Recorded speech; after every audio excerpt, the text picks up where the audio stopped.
अलग राज करने का जब बात आदरणीय दिसंगुरु शिबू सोरेन जी ने कहा तो उस समय भी ये लोग यही कहते थे ये असंवैधानिक है, नहीं होगा। लेकिन आज अलग राज हुआ, कैसे हो गया? आज हम इस राज्य में समना धर्म कोड का कानून लाते हैं तो ये लोग बोलता है असंवैधानिक है। 1932 का खतियान आधारित नियोजन नीति लाते हैं तो ये लोग बोलता है संवैधानिक है। अजीब हालत। हमको तो समझ में नहीं आता है, राज्य सरकार राज्य के मूलवासी आदिवासी को अधिकार देने के लिए कानून बनाता है और पेट दर्द होता है यूपी बिहार का लोगों को। बड़ा विचित्र बात है। नहीं तो गलत। आपको हम बताना चाहेंगे, हम लोगों ने जो कानून बनाया उस कानून को कोर्ट में चुनौती देने के लिए 20 लोगों ने आवेदन दिया और 20 लोगों में एक व्यक्ति भारतीय जनता पार्टी का पदाधिकारी है और बाकी जितना 19 आदमी था उन लोग का पूरा बायोडाटा जब हम लोगों ने निकाला तो सब यूपी बिहार का निकला, एक भी झारखंड का नहीं। यहाँ पर थर्ड फोर्थ ग्रेड में 100% यहाँ के मूलवासी आदिवासी को मिलना चाहिए कि नहीं मिलना चाहिए, बताओ। हमारे बाल बच्चों को नौकरी में प्राथमिकता मिलना चाहिए कि नहीं मिलना चाहिए। लेकिन ये लोग नहीं चाहते। जो कानून हम बनाते हैं वो असंवैधानिक हो जाता है और यही कानून कर्नाटक सरकार बनाती है। वहां के लोगों के हक अधिकार के लिए आरक्षण बढ़ाती है और वहां का महामहिम मोहर लगा करके दिल्ली भेज देता है, वो संवैधानिक हो जाता है। लेकिन झारखंड बनाएगा, यहाँ का मूलवासी आदिवासी अगर कानून बनाएगा तो असंवैधानिक हो जाएगा, क्योंकि कर्नाटक में विपक्षियों का सरकार है, जो हमारे विरोधी है इन लोगों का सरकार है, इसीलिए वहां पर सब कुछ संवैधानिक है। आज राज्य में कोयला खनन कंपनियों के द्वारा सरकार का 1,36,000 करोड़ रुपया का बकाया निकला है। 20 साल इन लोगों ने इस राज्य को ऐसा इस जगह पर पहुंचा दिया। जब हम लोगों ने सरकार बनाया तो हमें समझ में नहीं आया कि राज्य को कैसे आगे ले जाए। भाई पूरा राज्य को तो इन लोगों ने नोच करके खाली कर दिया, खोखला कर दिया है। और यही वजह है देश में सबसे अधिक मजदूर के रूप में दूसरे राज्यों में गुजर बसर करने जाने वाला राज्य झारखंड बना।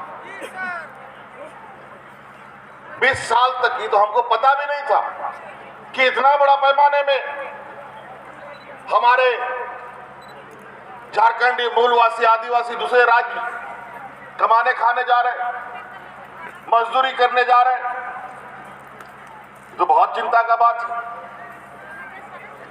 और झारखंड में दूसरे राज्य से आकर के लोग यहां अपना जेब भरने का काम कर रहा है। इन लोगों ने इस राज्य को चारागाह बनाया था। 20 साल तक इन लोगों ने ना गांव का, ना किसान का, ना मजदूर का, ना हमारी आने वाली पीढ़ी के बारे में चिंता की। और यही वजह था कि विगत 20 सालों में गांव देहात का लोग दबा तो रहा ही, साथ साथ में सरकारी कर्मचारियों का भी शोषण करने से ये लोग नहीं चुके। इन लोगों ने सरकारी कर्मचारियों का भी शोषण किया, चाहे वो पारा शिक्षक हो, आंगनबाड़ी सेविका, सहायिका, चाहे अनुबंध कर्मी हो, चाहे सरकारी कर्मचारी हो, चाहे परमानेंट हो, चाहे टेम्पोररी हो, सब के साथ। और आज जिस तरीके से एक एक समस्या का समाधान हो रहा है, इससे इतने लोगों की आस जग गई है इस सरकार के प्रति। कभी कभी तो इतना उमड़ के लोग आते हैं अपनी समस्या सुनाने तो हमने उनको कहा है आप लोग धैर्य रखिए, सरकार अभी आपकी है और इस सरकार का आंख भी है, कान भी है और संवेदनाएं भी है। सबके साथ इंसाफ किया जाएगा, किसी के साथ इंसाफ भी नहीं की जाएगी, ना इंसाफी नहीं की जाएगी। पिछला बार हम लोग देखते थे मंत्री का, विधायक का, सांसद का घर घेराव होता था, कर्मचारी लोग अपना मांगों को लेकर, कोई नंग धड़क प्रदर्शन करता था, आंगनबाड़ी सेविका सहायिका महीनों सड़कों पर रहती थी बाल बच्चों के साथ। पारा शिक्षक जो 12 महीना में, साल के 12 महीना में 11 महीना सड़क पर रहता था, स्कूल कैसे चलता? आज वही पारा शिक्षक साल के 11 महीने अब स्कूल में रहता है और 1 महीना अपने घर पे रहता है। और आज वातावरण ये है कि विधायक मंत्रियों का घर घिराव होता है, किस लिए? राजहित में कानून बनाने के लिए, यहाँ लोगों को अधिकार देने के लिए, मंत्रियों को मिठाई खिलाने के लिए, विधायक को मिठाई खिलाने के लिए, माला बनाने के लिए, आभार प्रकट करने के लिए घिराव होता है। यही फर्क है उस सरकार में और इस सरकार में। ये लोग कानून बनाते थे तो लोग एक दूसरे का खून का प्यासा हो जाता था, लेकिन हम लोग कानून बनाते हैं तो लोग सड़कों पर ढोल नगाड़ा लेकर के गुलाल अबीर से खेलता। ये फर्क है।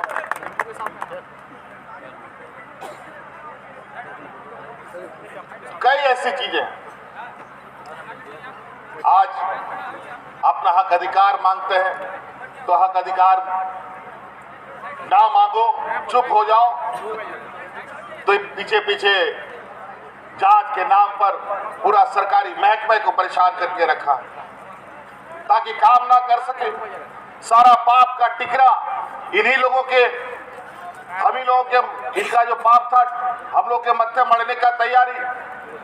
आज तक आप लोगों ने कभी सुना है? बड़ा योजनाबद्ध तरीके से आदरणीय दिसम गुरु शिबू सोरेन जी के ऊपर तो गोली देखो और मार दो का करने का आदेश भी था।